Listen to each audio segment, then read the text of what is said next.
gave you a book because I can't possibly cover everything in one day. The book.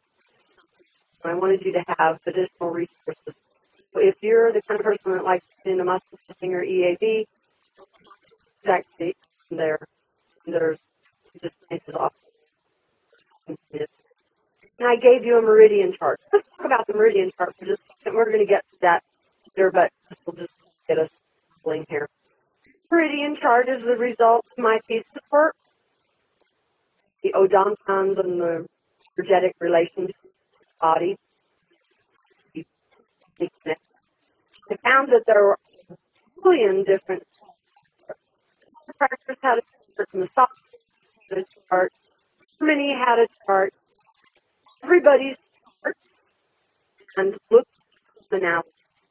There are some charts out there that are different. An anterior tooth and a face on the heart. I'm going, where did you get that? I couldn't find that anybody agreed on that. And to fit this memory is really difficult for me. I'm a very visual. You guys, as you get to know me, will that I have a son that is first. So when we started homeschooling him, a lot of visual learning, and I don't know if I learned or if my son that was the way he learned too. The issue was I was working with this Chinese doctor. He was trying to take some of the back. No, my lady laid it to the right side. So make right here. Write down what he said because I a real different accent and nothing that he said resonated with my ears or I asked him to say it again and he did and connect. It was actually maybe a full year later when I was doing all this work and I got the bright idea, I'm going to color coordinate. Randomly pick out colors. All these anterior teeth are on the genital, urinary, bladder. So, it's helpful. Hello there. I mean, that's really how random it was. I kind of just colors there. When I was doing that, I saw that the maxillary molars, which were for me green, connected with the same energetic way as the bicuspids on the bottom, vice versa. So if you look at that, you'll see the green and the blue. What he was to me, his words, I finally got it. So, up in your bathroom at the office, will be how many patients go, oh my gosh, I have all these influence on my body. That's where I have root canals, but that's crazy. It will data dialogue. Oh my goodness, there are people sitting in the back. There should be chairs someplace if there's an empty chair where you raise your hand. Got one here. There's a couple chairs over here. To separate yourself from your office if you need to. You lose. But you have a chair. We do have some chairs that are coming in back.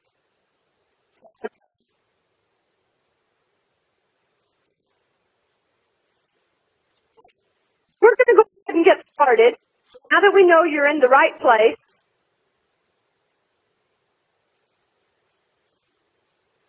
you know my name. Is he red-haired? Although Kim has red hair too. I'm shorter. I'm a little crazier, so it's easy to find me. I want you to know that none of the three of us that are going to be lecturing have any financial interest in anything that we're going to be talking to you about. Marjan and Mike here, and they've given up. It's out on their own work with you. And one of the things that I love about our organization is it's all about creating relationships. That was my most favorite thing about going to university, is that you created these relationships with people. You knew if you emailed them or if you were desperate, and call their office, you were going to come to the phone. If you're that relationship, I want to create. You feel like you have someone that's meant to speak about. Our mission statement is dedicated to advancing excellence in art and science, biological dentistry, and encouraging the highest standards. Now, it doesn't mean that you're giving up the learned intentionally. In addition to it, it's actually better than the standard of care, at least in our life. Love our tradition of biological dentistry. I'm going to give you the abbreviated version. Root word bios means life. What's left? When you're learning about biological offices, you're going to take into account the entire body. And yes, you're even going to look at the mental aspect. So, emotional impact of one losing a front tooth, you're getting married tomorrow, might dictate that your vision for dentistry is going to be a little different, temporary. Okay, so guys that are here from a biological office, you're going to get this question all the time. Somebody's going to call and say, so what makes the biological? No, you're not going to be using fluoride. They call the IABDM, and they do ask me and myself. I don't understand what makes the biological office use that. The expectation is that when you go in, they're not giving you fluoride. Food red flag. We have people that join the organization that use fluoride. I'm sure we do. Our active people in organizations like and the IAOMT, their learning curve is not that they are willing to give fluoride up yet. The biological office had to do a root canal. That's a gray area. Most of our members don't do root canals. They would try it at a higher level. They would be using ozone, they would be using lasers, and they would explain to their patient that this is temporary. Those are just a few things. Obviously, a big in a biological office is mercury removal. And that's the key. When I want to make sure that when we talk about verbiage, to make sure that the patient understands we are not mercury-free. Don't use mercury. Mercury-free means the office has made the not any new fillings. You guys need to, I'm a doctor of integrative medicine. I started off as dentistry as a dental hygienist, kind of morphed to this other world. I'm a safety net dentist. What they'll do is refer to me to tell the patient certain things, and then the patient actually walks into their office and says, this is what I want. I want my amalgams taken out. I want it done a certain way. This root canal removed so that the dentist is not having to make that decision. They're educated us. When I'm talking to my patients and I say, this is what I'm going to be looking for in a dentist, they say they're mercury-free. That's not bad. What you want to know is if they are mercury-free. They remove mercury fillings, both the staff and the patient. We will be going over that today. So you do need to know Weston price.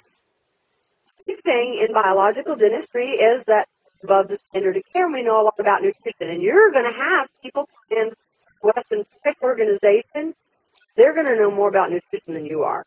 I'm going to suggest that you start looking into their website and learning what you can. These moms are going to come in and are way willing to do things for their kids that I was not willing to do for mine. They make their own baby food, and they're all organic, and things that years ago we used to roll our eyes and go, oh, those are the hippies. Oh, the hippies are living a long time. It'd be pretty smart. It's really interesting if you look at Weston Price's work. First off, he's the only person who was originally published, really got that connection. Diet, big deal. He'd go in with these indigenous individuals, and their arches were nice and rounded. They didn't have teeth, so they didn't have flaws. Then he'd go back years later. The kids all did, and they have big shapes. Now they were eating. He's the first person that really put that link between cell decay and sugar, and they still use it. Okay. I do encourage you to involve with their organization. It will bring you a good in. So, dental office needs to know a little bit about diet. You know about the paleo diet, and you remember about Atkins diet years ago. I'm talking about things like a patient for your intake interview at your new patient visit. They tell you that they're on the Gerson diet. They're doing Gerson therapy. Immediately, it should be a red flag for you. Clue. Look bad for your office when you say you're on what? I mean, you only eat meat. what it means is this person may be having to get up to juice. They're drinking juice out the day. Okay? I just encourage you to get an awareness. Faith is not everything the three of us know in one day. No. Create this awareness that you don't think when your patient comes in and they tell you that they had muscle tension. There's one seat up here. Everybody who wants to move up here. You don't know what that means. Doesn't mean that you have to do it in your office. Actually, I'm going to encourage you to network with somebody that is your safety net. It shouldn't be your office doing the muscle testing. It shouldn't be your office doing some of those other things that you're going to need. It should be somebody else God forbid. We do things differently. I'm going to tell you a little bit about documentation. Remember I told you that I started off in dentistry, and I got out of dentistry. I actually knew my whole history. You'd think I was crazy. My daddy told me when I was growing up I could be anything I wanted to be when I grew up. He wanted to empower me as a young woman. And I believe in you can be anything you want to be. He just didn't tell me I had to. I started off in one thing and said, oh, I'm tired of that now. I'm going to get into this. I got very, very involved in emergency medicine. Paramedics around the world, patients from, I have done some really, really cool stuff. You sat and listened to me, you think, God, you just make up your mind. I can, and God's been taking me on a path now for me to embrace something, believe that there's more than just one way that the body can heal. In dentistry, I would say if I was in there helping people, we were working on tooth number 3, we'd write number 3, O. What does that mean to y'all? Little composite done on tooth number 3. So blood pressure was, know how many cartwheels of anesthetic, what kind of anesthetic was there, epinephrine, not what kind of composite was used, not what kind of bonding agent, just to care. Then I got into medicine. Oh my gosh, you have to write down. Well, if I gave someone a Valium, I had to initial that it was me that gave them the Valium, how they got the Valium, taken orally, and the time that it was given, and what the blood pressure was. What I'm going to do is introduce you to the guru of documentation. He has his own experience about why he's the guru. This is Mike Margolis. Is amazing. You guys know anything about cavitation? Would be a good person for you to network with. He's kind of set up in his office cameras so that you can watch how he does cavitation surgery at the microscope level.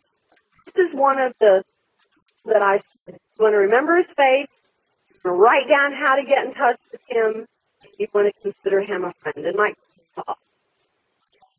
for a while.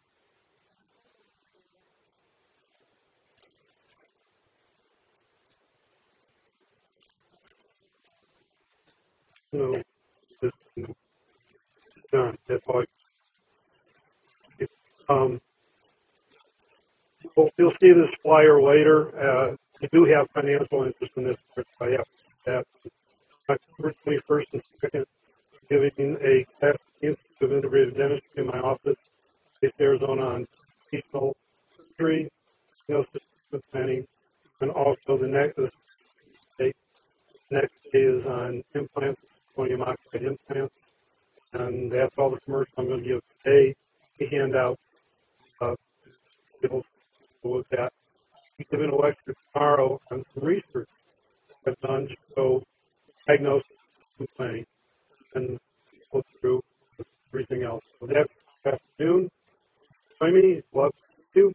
We're going to talk about documentation. I learned documentation because of logical sense, and fortunately, in my career, we had first problems up, and the things that in it was records. We had to prove that one of the parents actually brought a child in for treatment. So not only did we have to have our daily records, we were accused of bring up our charts to protect one parent. The only thing that saved us is this little oh, line peels off. Actually, I to this. There's a that you peel it off and you put it on your tractor and you go through. The HIPAA prevents you from leaving the name of everybody on it. It's a carbon sheet. At the end of the day, we take the whole thing apart and then everybody's name is listed with their signature. But we were able to prove that, yes, it was there. It was taken. And then also, it's medical arts, their number. And that's really, really important. Because somebody walks into a doctor's office, is a senator or congressman in Washington, D.C. area, treated for AIDS. I don't want anybody to know about it. Her name was right there, and somebody recognized it, and and everybody else was all over it. So you can get in a lot of trouble. It's only a $225,000 fine if you're found guilty. For the health history, everybody knows that. You got to have your health histories, and you're going to want to make sure that it's about and with the proper date. And anybody have women as patients in this room? Anybody ever give a woman a antibiotic out that's 10 months later? That out. Control pills can mess up. Be messed up by antibiotics. Drugs. You ever have a patient on bisphosphonate drugs? A lady come in from out of state on me to take care of a state team because oral surgeon, that oral surgeon got it and didn't do it right. So we had this little section in our that asked about state drugs. And somehow, I don't know why, I just asked, is there anything that you've been taking as a drug? Because he put no for bisphosphonate. Yes, magnesium. Oh, names of these things. They don't even know what they're. So they came and paid cash, and I gave her back money. It was already numb. She came back to me years later, going through alternative medicine and getting detoxified. Went in, I cleaned up the areas and healed. Realizing not only that, but in the next week or two, use something, ozone therapy, help her heal, and something else that I hope to introduce in another year for everybody. The halo light is a provide. Go ahead and different things, treating arsenic and disease. Well, you're practicing medicine. No, we're not practicing medicine because we got to keep that using ozone, trying to reverse the effects on upper molars and lower premolars, because cilia will eat. So we're trying to prevent getting full case of Lyme's and losing those root canal. You've got to get the documentation. Many drugs affect the oral cavity. Reduction of saliva creates anemia, reduction of extent. So you have to know all the things about your patient. Is it in writing in the chart? Let me tell you something.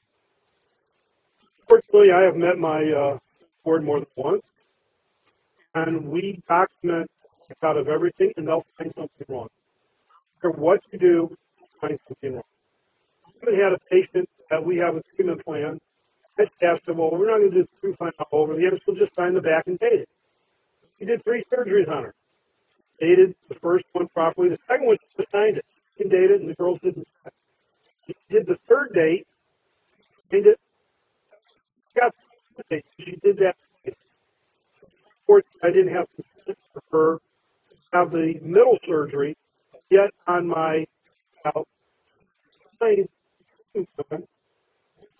date. Well, here's the date. That doesn't count. So even though you documented it and everything was right, one mistake that the staff was supposed to do, because I don't look over the paperwork, it's their job. Fortunately, I'm the one that. So make sure everything is written and that you make that it's dated. If it's not written, it didn't happen. It happened if the patient says it happened. if you didn't have it in your chart, it didn't happen. If you really want to lose a license or have board action against you, something like your documents, okay, and oral surgery. How many people oral cancer screen? Does anybody use oral ID? Doesn't use oral ID? Let's put your hands up. Someone, Robert Whitman, this weekend, because this list here, 4 people out, checked by an oral surgeon, because I'm not going to check. I'm not going to do the biopsy on it. I'm not going to check it to my oral surgeon.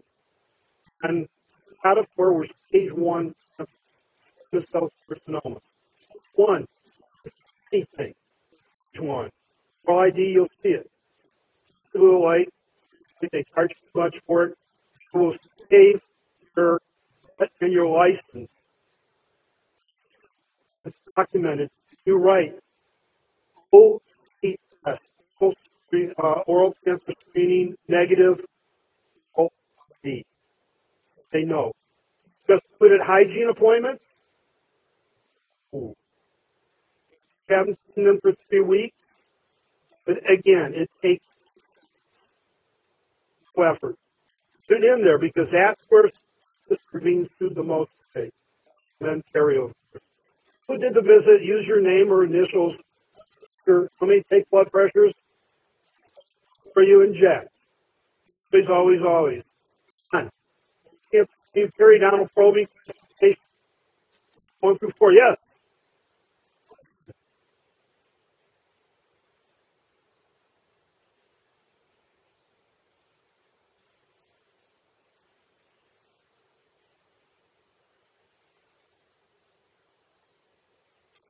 The question is, I'm doing the oral exam during like perio or something, I'm assuming. Hey, I haven't seen them for 3 months or something. They could come up. The oral cancer screening takes how long? Not even a minute. 2 minutes. You're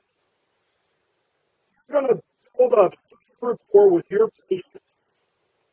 It's a great love question. Stop me anytime.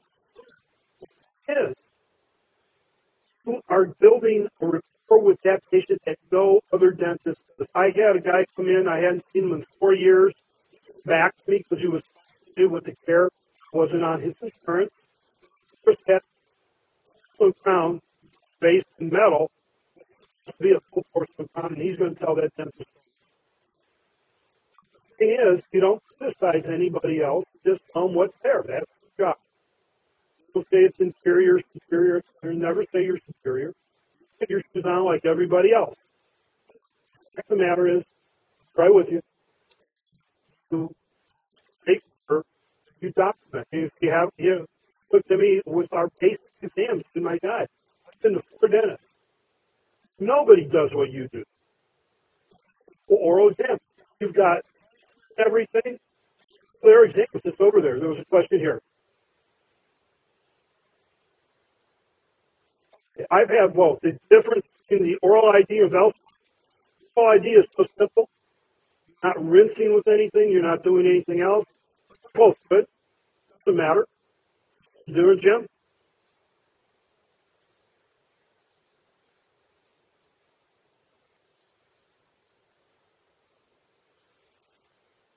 The question was, is there a standard of care? Is it just once a year for oral screening or not? Let me tell you something. I had a friend in Arizona. He's an attorney. Call him a friend, an acquaintance. I'm around him. I'm wonderful. He stabs me in the back because I'm a biological dentist when I leave the room. So we call him board attorney who makes sure that he gets paid to kind of persevere for his. So you can name him whatever you want. Sending the guy, his patient died of squamous cell carcinoma. He watched 8 years get worse and died during the trial. Okay? So compare what the standard of care is because it's so low. Mercury fillings in and have your kids rinse with fluoride, and if they fall up, they throw up. Okay, so in that if I'm not checking at least 4 to 5 times a year on my patients, not doing it right. Or they don't show up enough. People show up twice a year, that's it. So, for one thing, that is the highest rate of seeing doctors today. And then the anesthesia. What anesthetic are you using? The number of carpals. Don't go over 8. And if you go over 8, don't document it. Don't say that. I got on that one. I didn't remember. It wasn't hurt. I got them numb, and it was my fault. How many people are using epinephrine? Right. These all the surgeries that I do, mouth surgeries, they only use epinephrine if I got a bleeder or somebody was dumb enough to take their aspirin before coming in. Not. Epinephrine is one of the leading causes of complications or ischemic osteonecrosis. It's going to replace me. I used to be a track person, but I can't do very well. I will run a 100-yard dash against everybody in the room. I'll win because I'm allowed to breathe and you got to hold your breath. You're doing to that too. Out of every 4 I prepared in the early part of my career when I was using epinephrine, in the 24 months later became a root canal. Doing 10 root canals a month until I hit over the head by go over there and just hustle. Why are you doing that? Using epinephrine? No, just a little quicker, get everything done, or keeping them 4 hours after they're done. It's for teeth. For the starting time for nitrous oxide, rate of flow, and when you finish, refusal. Many of you have refusal forms for patients to do. Very good. I'm surprised. You want, well, you know what? Even your, right here was they don't mean anything. It does mean that they were formed. That's what it does mean. It has a treatment plan, find out and everything else to be right with you. Who ask the person if they refuse treatment. I put you in that position. You sit there and say, well, we got to do, I've got patients, I want to do this, but I don't want to do that. You want to treat them or not? So, you see that every root canal should be on that table in front of you in the patient's mouth. I will treat that patient, take care of them, will inform them too. Over here.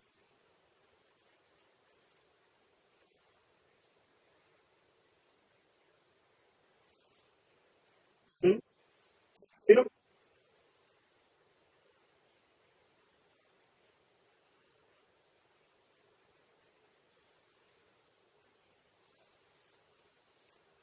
Okay, the question was, if you have a person for deep scale roof planing, doesn't want to do it, refuses to do it, go ahead and clean them anyway.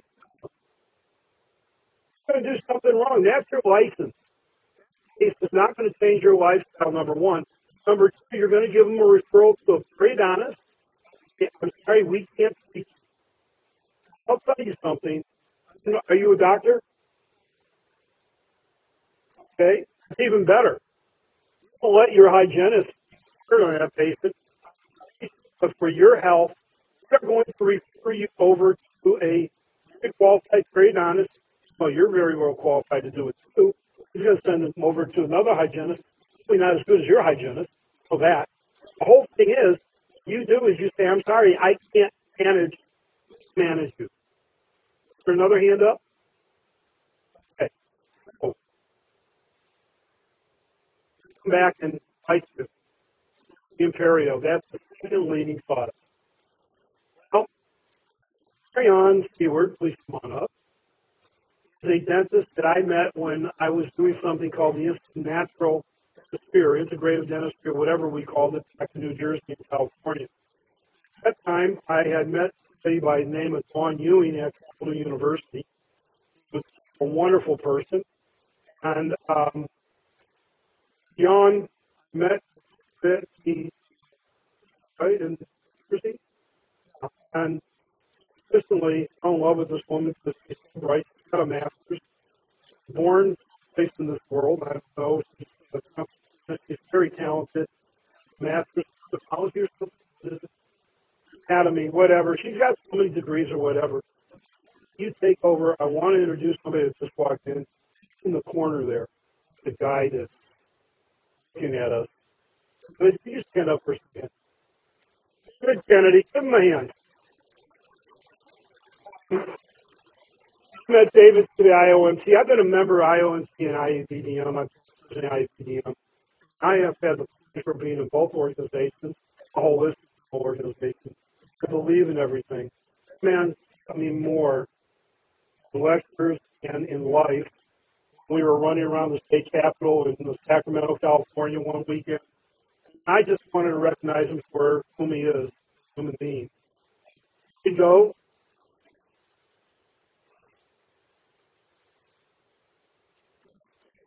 To think prevention with fluoride and sealants longer. To lie often enough and long enough.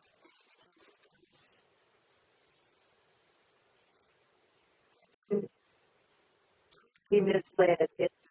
I was used for drugs.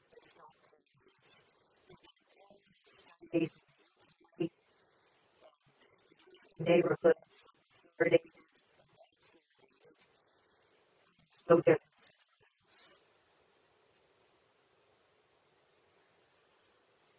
To the Journal of Dental Research, or to the staff.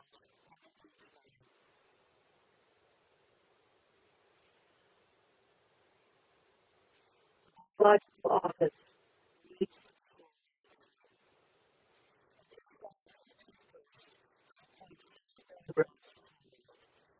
There's one. Then you add on to that. It's right risk and get it.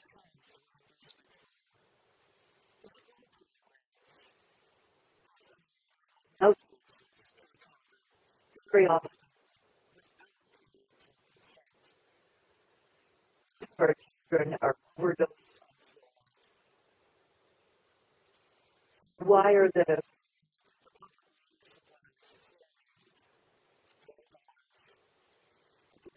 greatest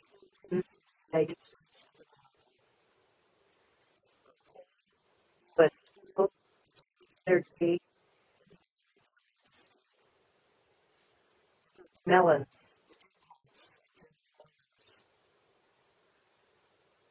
if you know and have nuclear bomb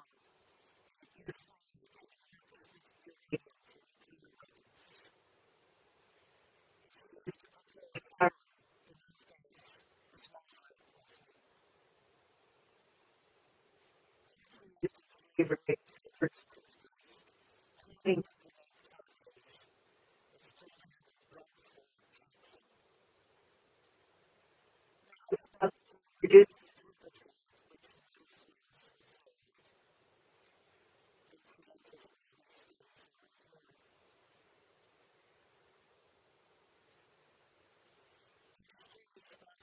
because energy goes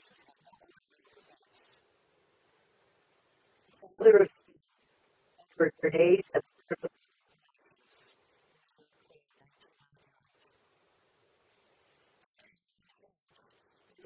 leading fluoride researcher in generation teams.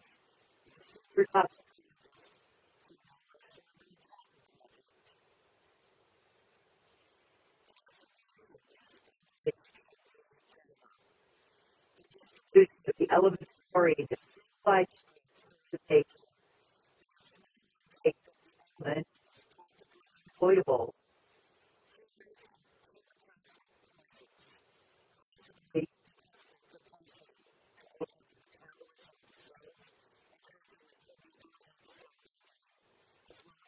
things for cancer.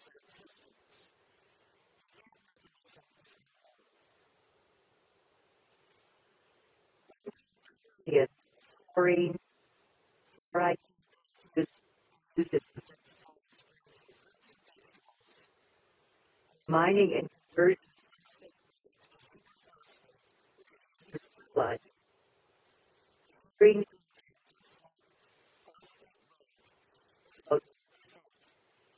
conversion. Green into the atmosphere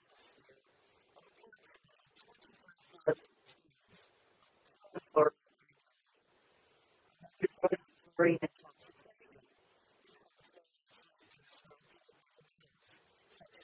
and aluminum.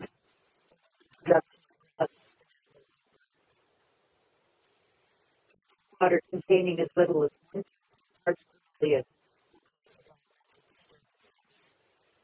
Just qualities those. Egg increases the risk of fractures, early. Increases the my steroid that inhibits the iodine.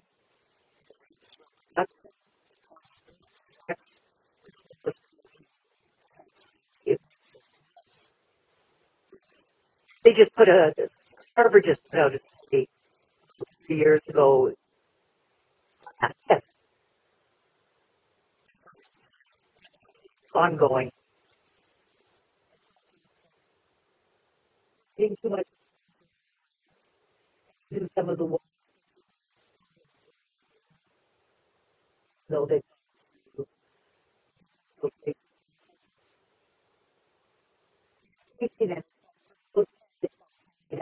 as well.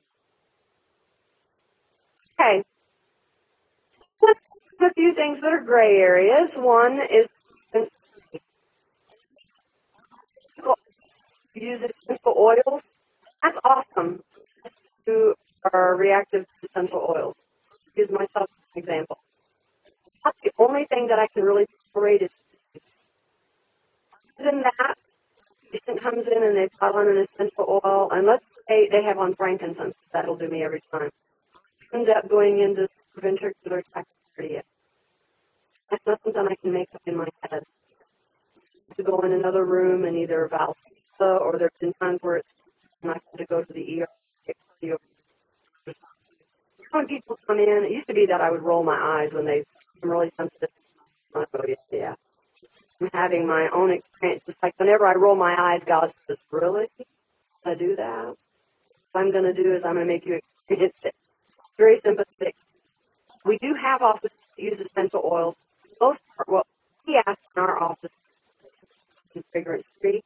We try to provide a fragrance environment for them. There are people that, usually the individuals that we'll try to see first thing in the morning, environmental illness. Okay, so again, this is something that we could go on for forever. We could actually have a separate class on Chinese tongue diagnosis. These are the things that a biological office would be to pay more attention to. If your patient comes in and it's a bright red, but it's red ink, you might be thinking that there's some heart issue. The thing that you're diagnosing, remember, biological office networks into different people. So it might mean that you're sending to an actor. It might mean that you're sending them to geologist kit. Or it might mean that they just don't need to go anywhere. Okay, this is one thing, and I think my part of this, the alternatives are out there. This is something you really get involved with. Dental DNA and oral DNA, they do different would provide value for your office. Then looking at information to the dental disease. They don't just do one test. Is my belief the office has an opportunity to look inside the body.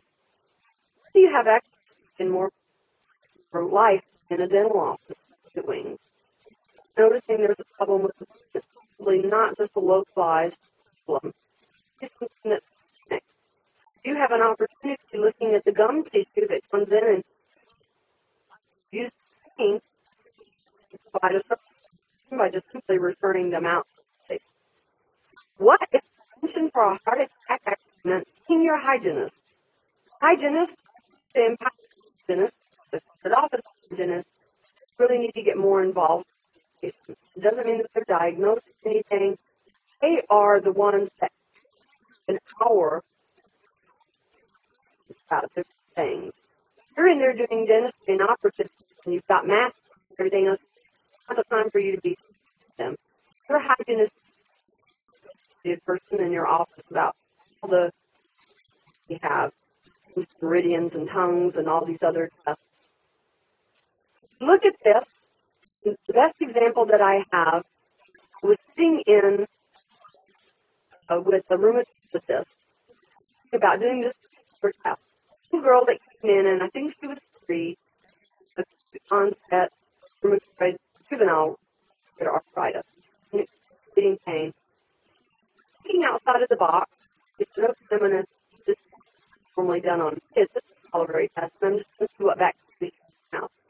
A came back really, really high, which is slightly only cardiovascular issues, but with juvenile arthritis. But he was coming from the parents. He had the parents both not negative. It was anything. He was frustrated. He decided to talk to the parents, and the mom said, "Oh my gosh, daughter stays with my mom during the week while I'm at work." And let's Grandma showed up not only with periodontal disease, but really with AA. What she did was she gave this little girl Augmentin, conventional therapy, AA down all her symptoms away.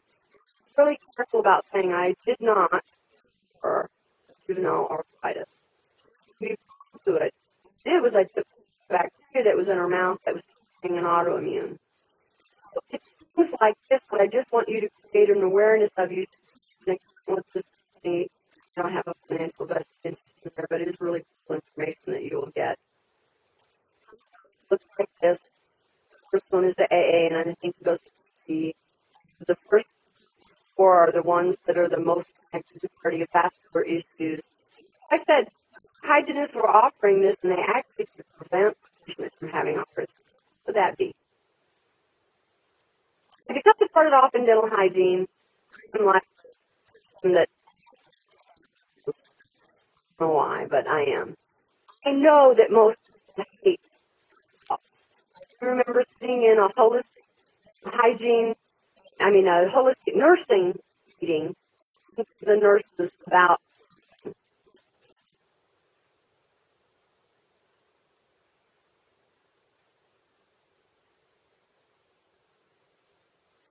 so her question was, patients, whole thing about, you don't have to floss anymore. It's junk. There's a bunch of junk science. Have you ever read any articles that say that there's no mercury in amalgams?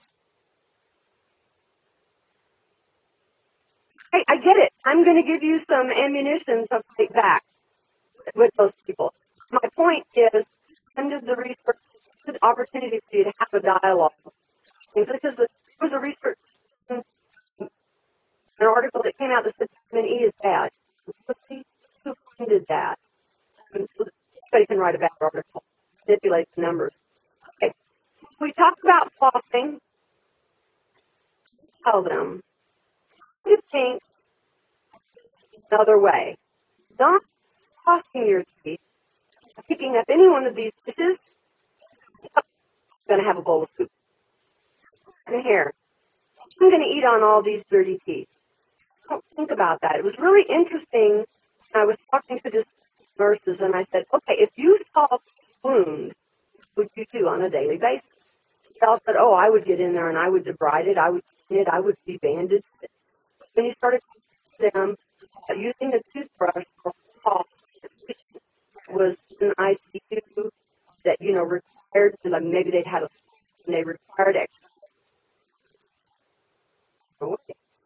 That's something that your office do, working with the community, a nursing home, Going into a hospital and creating a relationship and say, all I want to do is I'm going to take this brush, go in and go in and brush your teeth, your dentist, whatever. You would be providing a service nobody else in the hospital is going to do. Remember. When we see gums like this, automatically we realize there's infection, but believe it or not, people that will come in and tell me, oh, it's normal for my gums to bleed. Now, mind you, I'm out of the dentistry aspect now, and I'm in the more medical aspect.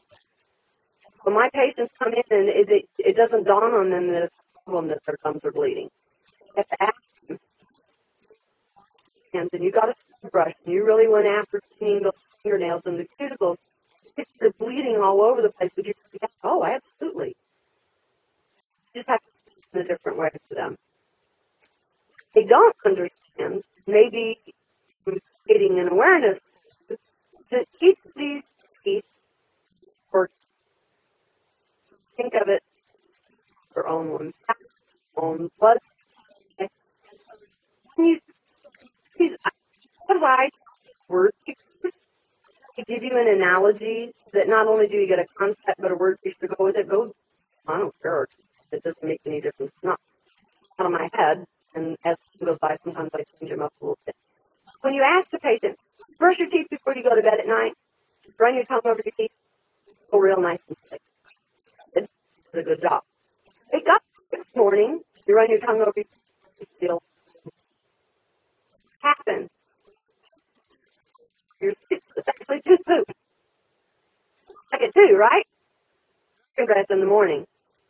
Encourage you or remove as much as you can. It's a box film.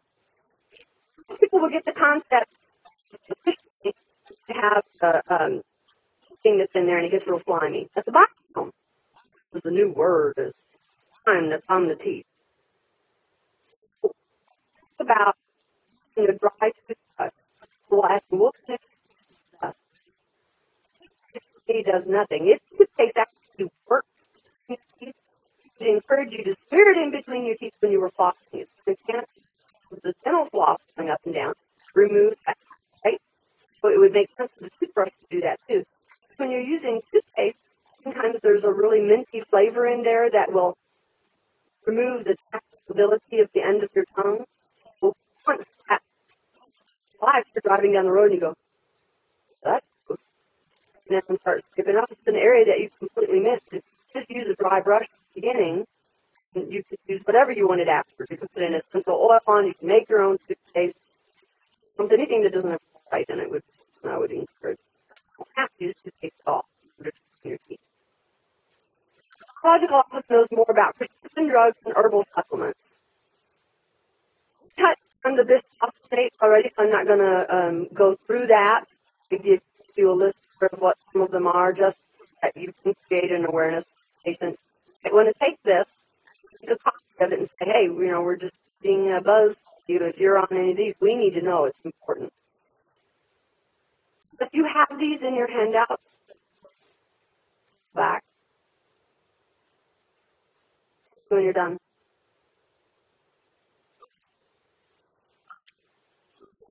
Get an awareness, become more aware. The practitioners become more aware. So it's amazing what is driven the it becomes really important to educate. 3 years ago, when people would come in and they were on systems, and I would ask, you on cocaine? I'm on cocaine. Say, why did you do that? I don't know. Amazing what they didn't know. Now, there's more of a buzz, and they sometimes will come in and they're on cocaine. A lot of different drugs that can create a problem dental environment. They're risky because it's so problems for anemia, so that's sort of what we're going to go over. This is what's learned in school. You learned that dilantin. I'm not worried about that. I'm worried about some of these other things, like patients in they have a yeast and they've been taking antibiotics. There's all kinds of reasons, or they have they're rotating through different antibiotics. They're not being any probiotics or anything else. They come in that have and the tofu in my office. I don't give problems to you having tofu in a dental office. Everything you're going to do is going to go back to you stay within your thing. Everybody has a bleeding gum somewhere. Everybody has a fine. You can always back to your issues. Anemia is something that can affect some as well as some. More about anemia. Most of my patients come in, they only think of anemia as being low in iron. You have other cofactors or enzymes that interfere with your body's ability to actually come in, iron level be too high, anemia. And most people, that's all they think about is iron. I'm going to go over that so that you understand it. You come into my office and your iron is 150. In my mind, I'm thinking 100 is at order okay. Maybe between 10 and 100. 150 people for that. I tell you that you have anemia. This is the analogy that I use. With you, I wanted you to bring your people to my office. I didn't give you any more information. So you would leave and you go, that's on. She's so creative. This kind of video. I'm going to swing by my church and I'm going to take people, infants and toddlers, and I'm going to go by the nursing home and get geriatric patients and wheelchairs with 100 people. And I look at it and go, oh my God, are you serious? You're going to build a house for humanity. What do with all these little kids and these old people? Now I'm at the 50 individuals, so now I'm short 40 people. My mind divided groups of 100 into two groups. It's going to provide hammers, hammer work, right? Everybody has their own hammer, or they're staying around not doing anything. They need more than one nail, so I need a whole set of nails. Drivers, I 150 down. The hammer, the nails, the screwdriver, and the screws. Those are coenzymes. If you can have anemia, you can have folic acid anemia, vitamin C anemia. Those are the things that make iron work. You have too much iron, it's not be able to get it to work. That is, if you come in and your iron's down around 40, and I don't have any tools. That's a real problem, and that's where you would want to get iron as well. Looking at blood work, or networking with someone. So you have an individual in your office, you see that their gums aren't healing right. We want you to think outside of the box. Go into their primary care and ask them to do a labs and to rule some things out. XFR. Those of us that have been with the Academy for some time remember a gentleman, Jones, years ago, and I do mean this was years ago. People, Bob was a time pilot that was also an engineer, didn't have any medical training whatsoever. They started talking about some type of hydrofolate reduction over and over again. It's like, never heard of this before. Is it? And so he said, oh, it's MTHFR. Well, I wrote it down. I looked down and went, it does not look nice. I remembered it because it did not look nice. My patients now, it's mother, father. So I was going to say something else. Okay. THFR is now more prominent. You know, years ago, some project came along and genetic testing now with 23andMe. But you're going to walk in and go, I'm THFR positive. Okay. MTHFR positive. That's the reason why I'm out of dentistry. The reason why my son is autistic. I started at the dental school and was being exposed to mercury. Left dental school, I was exposed to mercury in a dental office. Because I absorb mercury, but I don't isolate mercury on my own. My body's and high levels of mercury. I didn't know that I had high levels. I wasn't experiencing any symptoms. I got pregnant. My son stated a lot of that mercury out of my body into his body, but it was eating problems forming brain. It was already for whatever reason. So you've got different parts of the body. Which is the people that don't keep themselves out of the red meat that they eat. And so for the most part, you put them on methylcobalamin instead of phenethylamine that's in most vitamins. And there's making a difference. Lay people making a difference. Vitamins are now changing their formulas, and you see more and more vitamins have phenethylamine and instead of phenethylamine. This is not just easy. This is expertness. And they have OMT or an MCRR. After that, it changes. They don't take methadone, they take it in. Only don't listen to me right now because it's way more involved.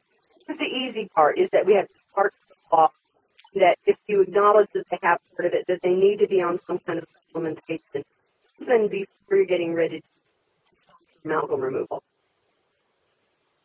I will. And for the people that have part of the law, that's what I have. When I was trying to get pregnant with 3 years ago, that's my son.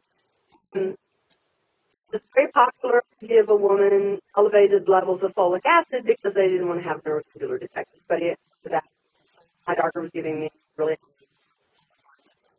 not just the enzymes, for example, into folate. You know that then. Because I didn't intentionally try to do things on neurological development, it just worked that way. Sometimes we learn new things and we change it. Those individuals with the speech to the flaw stay up on nitrous longer than 5 hours. It becomes an issue. And off. But I don't know anybody. But research out there in 5 hours, what it does is it acid. You end up with a really bad headache. Your patient mercury removal process, if they're complaining the day after, oh my God, I have this horrible headache, it might be smart for you to come late. Folic acid, late, and broken down. Your handout as well. So you can get this one. Does an MTA card, you can get that done for your patients. I think it's about $125, and if they're on, they're pay for it. When anything. It's super common, and it gets into a lot of things, ADT, ADHD. For information, I do tomography in my office. When I'm looking at these tomography pictures, and I see that they light up like this, and I'll usually look at them and go, MTA positive? My God, can you tell that? There's a lot of inflammation in your body, and that is common for individuals who have inflammation in your body. Nobody's been able to figure out what's going on. I want you to be a resource to your patients. I want them to come in and you have little articles so that they're always coming in and asking, what's new? You know that's new. To be able to have this on your website. These are easy things to know. Looking at your food, when you see the conventional produce has a 4-digit code. Organic. But here's where they try to mess with you. Genetically modified food. You can't just numbers. 8, 9. Easy. Immediately go back on Monday and start implementing it in your office. Look at probiotics.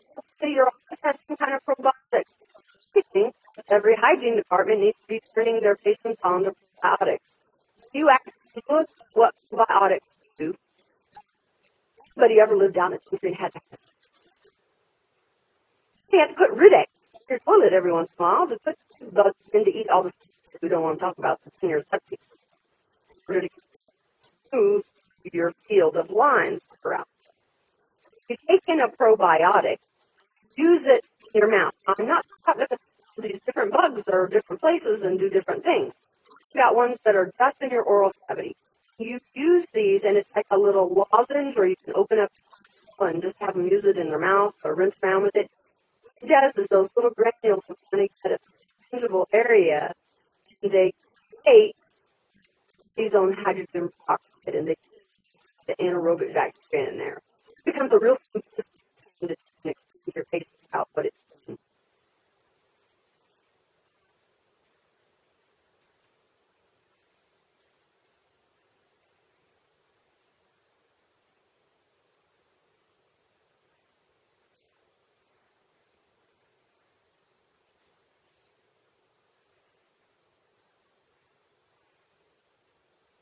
The idea would be that they're on it like several days before they come in, but that her question was in hygiene.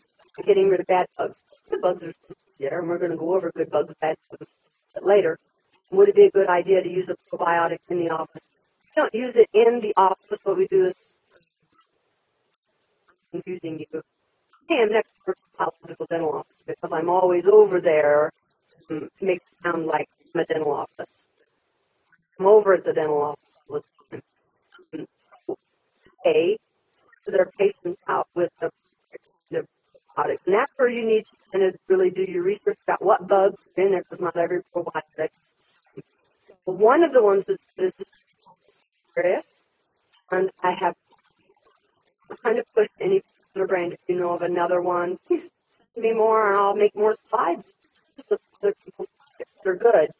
These are very good. The thing that I like about one is that Max is lozenge amount. It's good. They have to make another one that's for ear, nose, and throat issues. Then it would into bugs and different things. Yeah.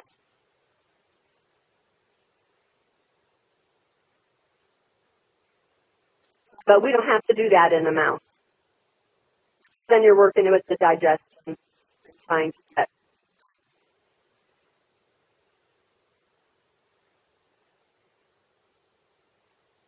I am not aware of one. Her question was, when we use probiotics, when we're talking about digestion, is there a prebiotic that we use oral cavity in order to bacteria in the oral cavity?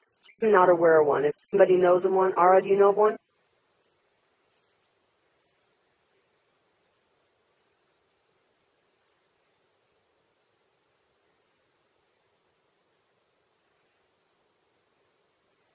I think her question was, is there a that's used?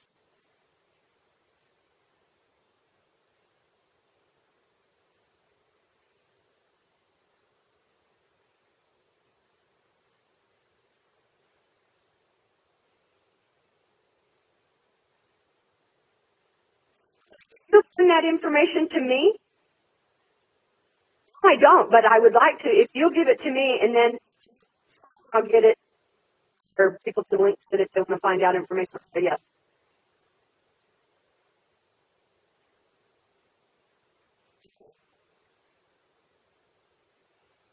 With a probiotic. These are specifically made for dental office. I don't know have a probiotic in there. I mean, that you're aware that those two companies do?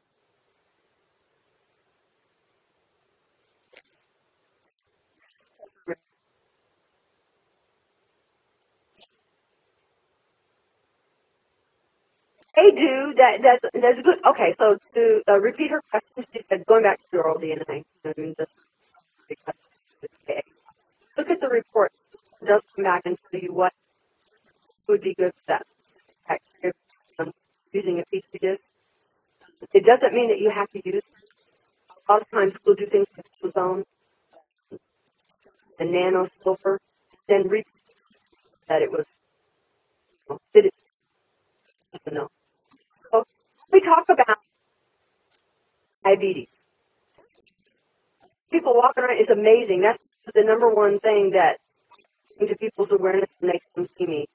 They don't have a clue that an hemoglobin A1C that was, and they've been walking around that way for a long time, damage the vessels in their body. It might be a service. It's just their side to do the hemoglobin A1C. It's not very expensive to do. At least what I'm trying to do is take awareness in your mind. A person that has some bleeding gums, maybe they have blood sugar problems that they are clueless. Any symptoms of anything. The only thing that you're picking up is that their gums are in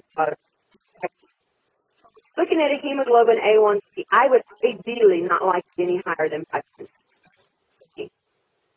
5.6 in Europe is, here in the United States, 7 is the top. Be surprised.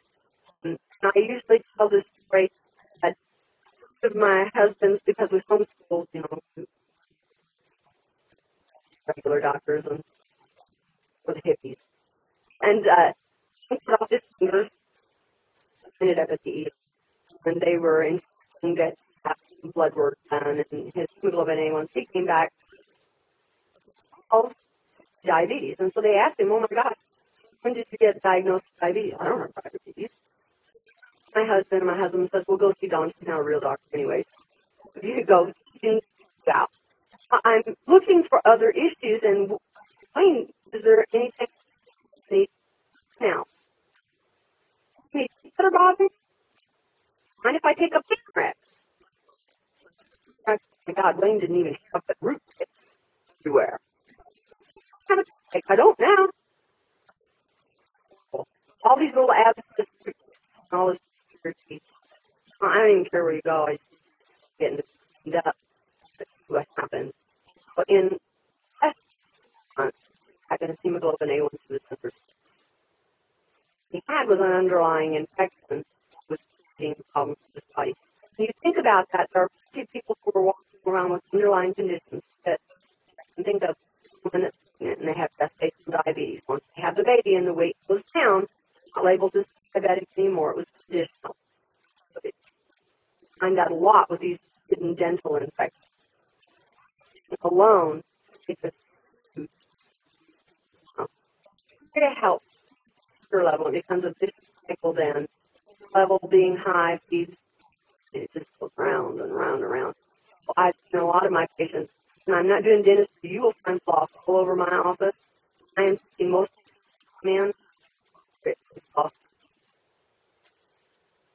What else can diabetes do? Well, it also problems with blood vessels. You know, you talk to these people about whether they would like to be blind sometime in their life and how much time on their feet, because that's diabetics end up losing their vision and they end up losing feet. Getting their ear, and they're more willing to do things that they weren't willing to do. From a picture like that, and then you talk to them about something they are more prone to listen to. We're talking about poor circulation, and it involves the bacteria. We're going to talk about some of that bacteria in just a while when we get into the microscope.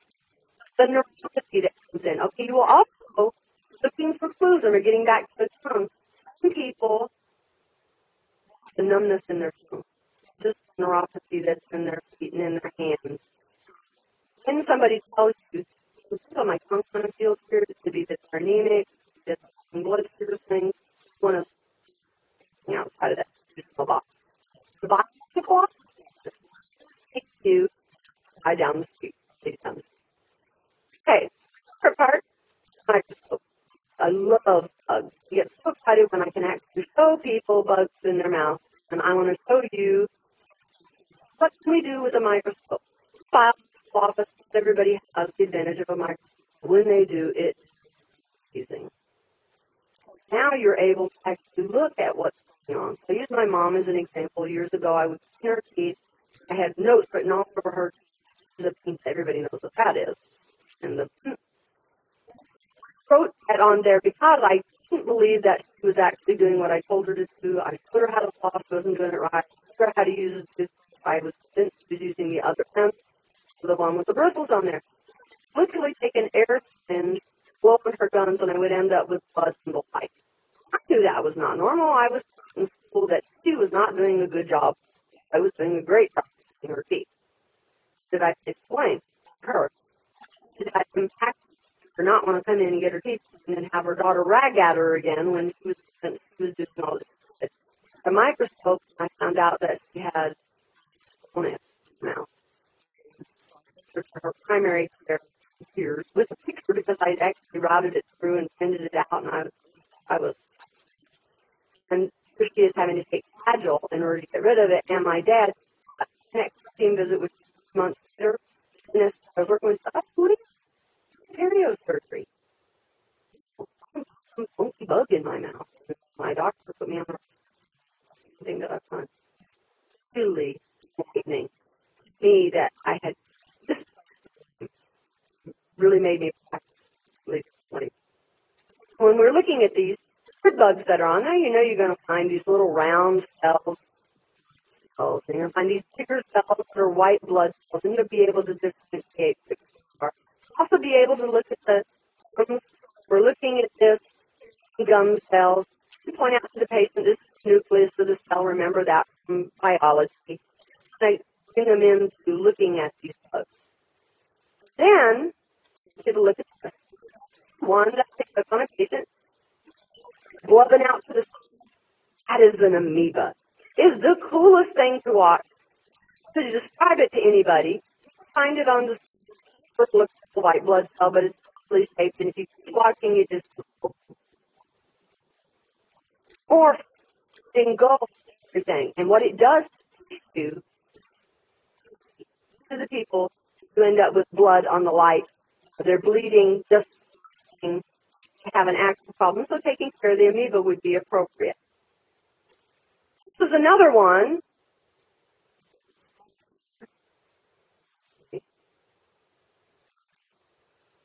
Okay. See, you've got, this is the guy I want you to look at. Like a little rat, and he's got a little flagella here. Look at this, like a tongue. Grabbing everything. Gonads. You can't see it in a book and see it on a microscope. You have to show it to you on a microscope. And once you see one and see it again, you know exactly what it is.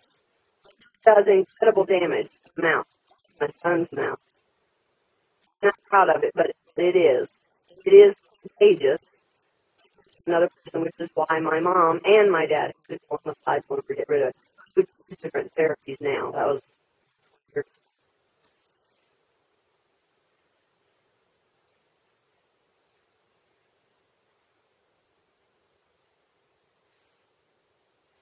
oral ID test. It doesn't show it's a microscope. You have to use the microscope in order to see the light. And here's where it's of value. Once you use the microscope, really start running more.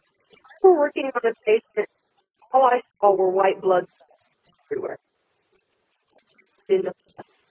If I looked in the patient's mouth and I saw a lot of exudate, then I would say that's sense. If you really didn't see any bleeding in this mouth, you're looking at your sample on the side, there are white blood cells everywhere. You need to have more leukemia. That's not for you to diagnose. You to note what I found, then maybe connect with the physician who can rule out that there's anything else going on. So you're looking at a white blood cell. The term phagocytosis means that the inside of the cell is doing what it's bouncing around and it's gobbling all the bacteria. When we teach normally a class, normally you're doing hands-on. You're getting to look at the microscope, and we're really spending time on this kind of stuff. I see a white blood cell sitting there, and it's not doing anything. I might come on to something like echinacea or something that would increase because the immune system is not functioning. It's working hard enough.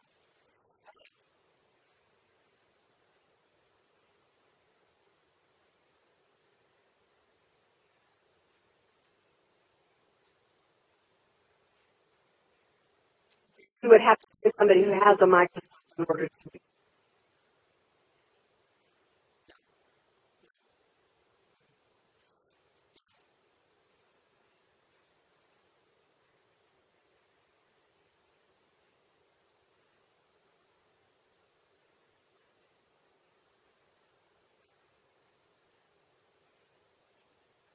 You want to look at blood work.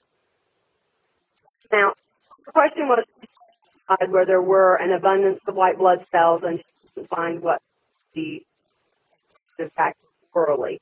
You just want to get ruled out. So, when you are looking at the microscope, again, my job is to make sure that I document what you find. This sheet is the dental office. You find and you make an involved. I mean, some of them will look at this and start drooling and go, get them out. This is the reason I need to be focused. These guys up. Tell a patient that they have candida, don't tell them they have cancer. Tell them that you see rouleau and they have problems digesting protein. Unless you have a license, be able to tell them that. Always go back to stereo. For your safe zone is going to be. Okay. We retest. We use ozone. We use ozonated olive oil, nano silver, not steel silver. Word out of your vocabulary. Look, nano silver, exotic. neem oil, which is good to use, things like leaves or the other essential oils or grapefruit seed extract. Those are all things in my little, what is up to these individuals. This is a cartoon that I put together years ago because this is what I feel like I'm doing. I look in people's mouths and then I connect with what's going on with the rest of their body. And so the wisdom teeth are on the meridian and the molars and stuff. Actually, it had to do with the lungs. Know that there are different teeth that are related to different areas of the body. That's what I want to get into. Though the chiropractor believes that there are certain areas of your back that can affect the ankle. You know that if you go to an acupuncturist and I have a headache, you're likely going to get a needle in your toe. In their mind, the liver needs to be detoxified, and that's what it's sick.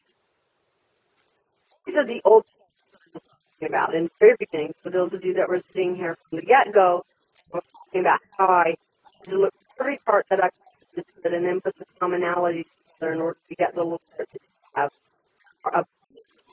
out there. Meridians, not imaginary, are invisible. The air that you are breathing right now is not imaginary, visible, included, most invisible. Energetic space. I want to make sure that you understand. Interesting to me when I started learning more about this, Germans are the ones that really connect to me. It would be an acupuncturist to know that out if you go home and start an acupuncturist. Part that you have in front of you, and I already went over the randomness of the colors that's on there. Way for you to go through and I was doing the second part of that project. I didn't do any diagnosing. All I did was I just asked patients the root canal on what it was interesting because at home just seeing them in piles. And the pile and stuff, men with elevated PSAs. I don't know why, but a lot of people coming in that were all men that had elevated PSAs, they had either a root canal or a missing tooth in one of the four front. I'm just doing data, and the professors, by the time I was defending my thesis, ready to leave after, an hour to go get dental work done because they were to death, needed to have canals taken out and everything. It's amazing this all connects. Rao, at the time that I was doing my research, and again, I do that, my information most say, doing research of his own in his clinic and found that 98% of women that had breast was dealing with in his root canal on the related to the breast from the same side that had the offending cancer. This is what got me involved in mammography. I had to reach Dr. Rao, and I said, oh, wow, I'm very interested in the those people have a root canal someplace else. 98%. Oh, I get it. But what about the it really wasn't until Bob researched in his research was seeing us what happens with the root canal. A little bit about EAV. EAV is electroacupuncture according to goal. You have an energy exchange. Races to your brain to tell you, dummy, move your hand away. Energy happens. Chemistry happens. The finger, energetic exchange, body, you need to energy exchange before the chemistry. You're looking at muscle testing or EAV, you're taking into that energy exchange. Those of you that don't know about EAV or physiology, you're going to think I just lost another planet as I'm talking about. And I'm just an awareness that if a patient comes into your office and tells you they went to see their primary care physician who had more alternatives, they did muscle testing on them, you have to understand what happened. They ended up with this information. So what they're going to tell you is this is a burden and it's blocking this was all really Greek. When I got started with this years ago and ended up being with EAB, the patient that came in on December 6th, and had a root canal on an X-ray on it. And I didn't see any pathology on the X-ray. It looked like a perfectly healthy root canal, which is an optical one. Going to the morgue and looking at 10 bodies and voting on which is. But he agrees that a root canal is just nerve in the blood. So, that's which was the doctor I told you about earlier with the cyst on the face that I couldn't understand. No, my feet not good. They out. My feet out of the meridian. They out. Like the patient, I said it. Doctor says the tooth number 6 is not good to take it out, but if it's done anything wrong, that I can retrieve an endodontist and get it reseated. I need to have that. Why would he say that? The energetic pathway for my liver. Doctor says, he's a this is what I thought. That to be connected to your liver. Had hepatitis C that was non-resistant interferon. Now it's went into remission. There's an awareness in me because I went, get that. Honestly, I don't know how to work video camera. I can't even call my phone. I know that it makes a phone call. I know that I can send an email, but I don't know how that works either, and I don't really care. Getting this awareness made me realize there were things that I could pick up over and over again. Then the patient would come in, I take an X-ray, there was a root canal. Next, for those root canals. How did he pinpoint those teeth? Energy couldn't go through because there was a disconnect. And just to create this awareness to just into the world of EAB, because I really couldn't get very good at the muscle. Actually, with Andy Landerman, who sent one that is on the EAB, and it's a computerized way of getting your information about the energy. Yes. And I go through and I treat the patient comes in, they get every. May have never had enough energy to nurture it, and a wisdom tooth may have never developed because it died on the vine. Either a root canal tooth was taken out and there's a cavitation there. See that a tooth is, it has nothing to do with the tooth that's bothering you. If you would get that taken care of, the toothache would go away because it's the same meridian. Put the book, elaborate on that and get you all on thinking differently. Again, acupuncture is one of those things that as Americans, we've not really been subjected to very much. Other Americans, I'm saying that younger people are more into energetic things and they're buying much more.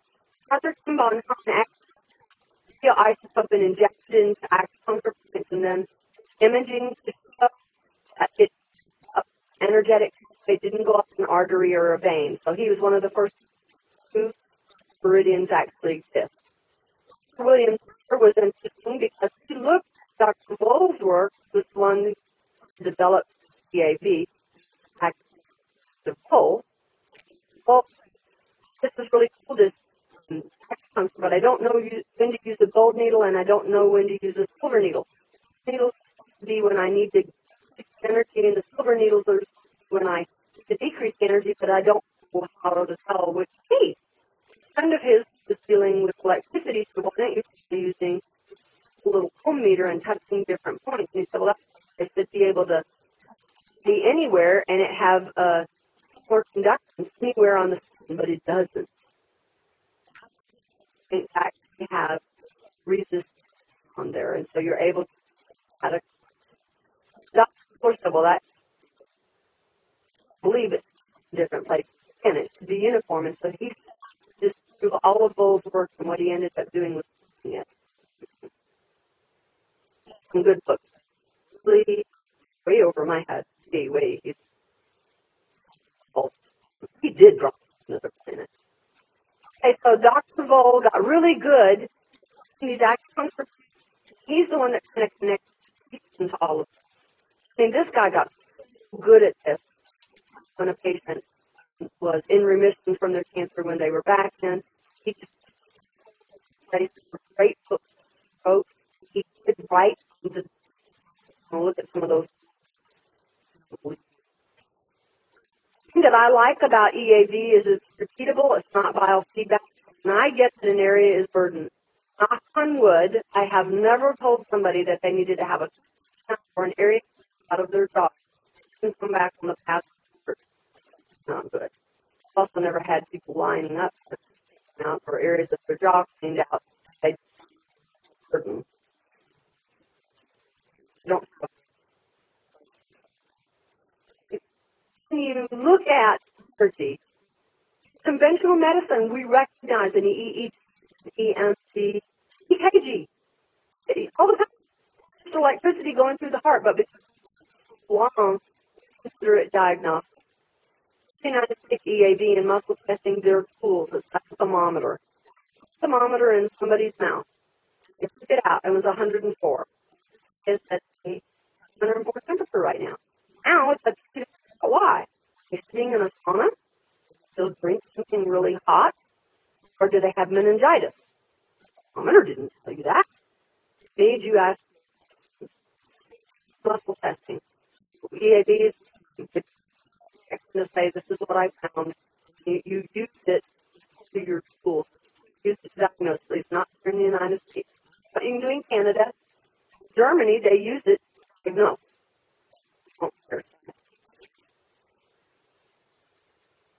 You use it all the time. Well, yeah. Thermometer. Same with the muscle test. Never seen muscle testing before.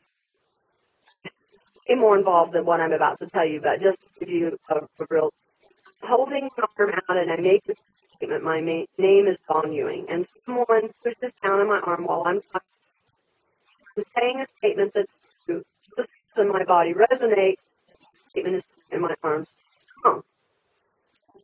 My name is Toby Ewing because I am not Toby Ewing. My arms go weak. With somebody who does muscle testing, is the things that you'll be able to dig out, but it's about what you're asking and how you're asking. Okay. That was developed by Dr. George. There is good information now. And if you connect with somebody like Louisa Williams, nuanced white papers. If you're using muscle testing in your office, I want you to be safe. I want you to know that what you're using is a tool, has validity and scientific validity. Talk about the teeth and thermography. I dropped the term thermography earlier, and I said that when Dr. Rao did his research and he found out that all these women were having, and it was being connected with teeth, I decided to do thermography in my office.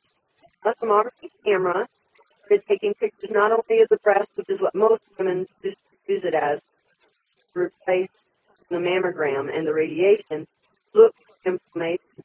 Also take pictures of the head and the neck. I take them. I just check the money so that the physicians will read the report and come back, and then I calculate it with my EAB. What does it mean? This is scans. You have an area that's white. It goes red, and then it goes orange, and then it goes into the greens, and then it goes into the blue and black. And we get back to the thermometer. Not seeing anything. So the top pictures at left and blue. Old. See that they just get nice. See that they have Raynaud's. Autoimmune. With stability. Their activities, and sometimes and their fingers in blue. When you look at them, not on the pictures.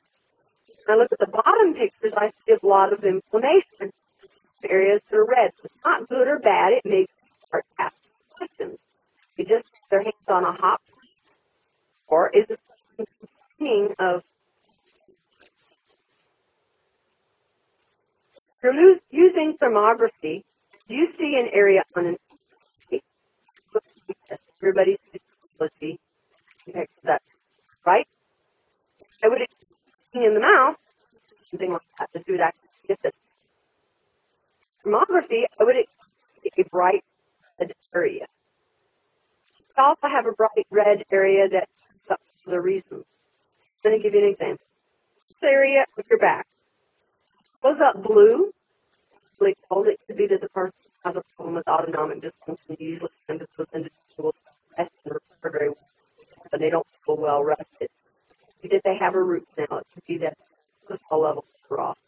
The area were red, see that they were sunburned. See that they were in a crack. See they're having problems with their gallbladder. See, those are very, very different. That's the terminal point for gallbladder. I use myself as an example. Around for forever. Retirement right now. On a conference, I like to do mini meetings. Another advantage to our group. We have these mini meetings that are between 8 to 50 people, and you meet in somebody's office. You really hone in on a particular. Doing a mini meeting, and we're in this office, and each photography camera pointed at me and took a picture. What you don't know, I had about people that wanted to take it. Decided to videotape it. I sold the people videotape meeting. Get all the money to Chris. There in meeting, and I said, we can't start yet. The videographer's not here. Oh, he came earlier this morning. I'm this information on videotape that he's not. I could think about was these people that had chosen not to fly to Reno to sit and they were going to be angry at me. What happened to my adrenals? I got my pennies in a wad. I'm sitting over there really upset. You have to know the kind of person that I can't respond like a typical redhead and jump all over him because I get up back and just let everybody else go. Didn't want to upset anything anymore. Sitting there, Ewing, he took the picture and I was bright red in through here. And he said, oh, guys, looking at this picture, either has Donald disease or has an abscess or she has a root canal that's infected. I don't have any of those things. I mean, I lost my teeth. I'm happy. They raised my hat and said, have adrenal issues? A little upset right now. That was new to him. He had not heard that before, but I waited a little while until I was down and then turned the camera and took another picture of me, and I wasn't red in through. So, see that it's a tool. To make, if we can repeat the area over and over again, then we know that there is something going on. It's a really good example of a woman that has breast.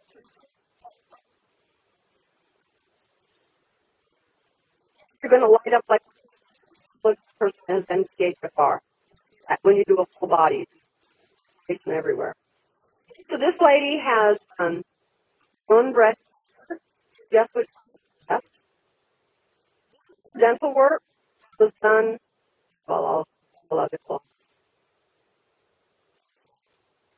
I told you that you can join an organization, any organization, and say whatever they want. The reason why we created a logic business. And it's what's the difference between a certified member and a non-certified member. The certified members in an exam for their peers. The way I do things in my office. I'm more comfortable looking through the certified members. I'm going to become a member and then get certified. Yeah, those that join that just jump on a bandwagon, but they don't do anything like we would wish. Like we're an agency. We don't come out to your office and make sure that you're doing everything we would be doing. Anyway, I did that because this lady ended up here. Look at this again, thermography. The cool thing about thermography is you're looking for a similar side. You would like to see in symmetry. Look at this image you see over here, Rhea and her cheek. They don't have over here. There's more information over here. So this is her panorex. And what do we see here? That all lines up. This was her EAB readings. When I look at this, energetically, there's a disturbance here as well. Biological office. This is on your informed consent. You're going to have patients that are going to come in back. They have to work on me, but I'm not going to take anything. It's going to give you something to be able to. I encourage you to get involved in homeopathic remedies, and this is a great thing to have in a dental office. It's a homeopathic remedy that you can give after you take the X-ray. Just little pellets in a cup without them with your fingers. They just tap it in the cup, hand it to them, ask them to put it under their tongue again without little pellets. And we're trying to neutralize the exposure of your radiation. This is at work. You're dealing with medicine. See, and again, we want you to know a little bit about everything. He and I walk into a restaurant, Mike and his wife. Our favorite song. He and I are going to go over, grab each other's hand, wink. We recognize that song. It elicits response. Freddie and Mike just walked in. What still you want to sit? It doesn't do any harm to them, but their body doesn't resonate. That's the beauty with homeopathy is it won't interfere with drugs. I'm not telling you that I want you to start getting into classical homeopathy, but I think it is a great thing to have in the dental office. You learn a few items like this. This one is a great one for you to have. Brian?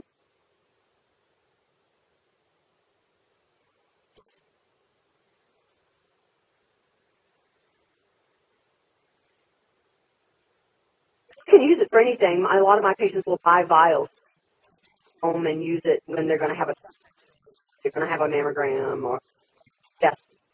And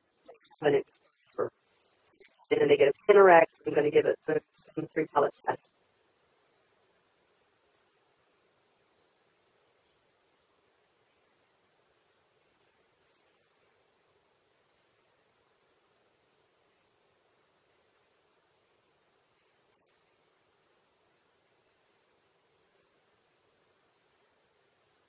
You can give it to anybody, any age. Pellets, always pellets.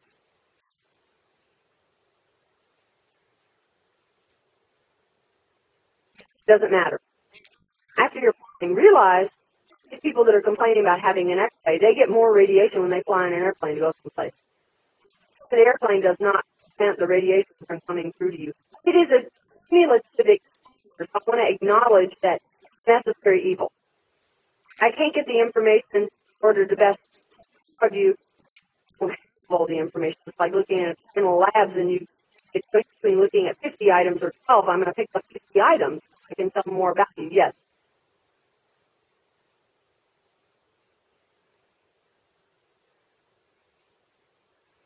And that's what I do. And like I'm taking them all the time. I take them because I'm taking the X-rays. I take them because I'm all down in the little pellets. Yeah, it would be. Dentistry can be tough, obviously. I mean, it's in the environment. Now I'm going to hand it back to Brian.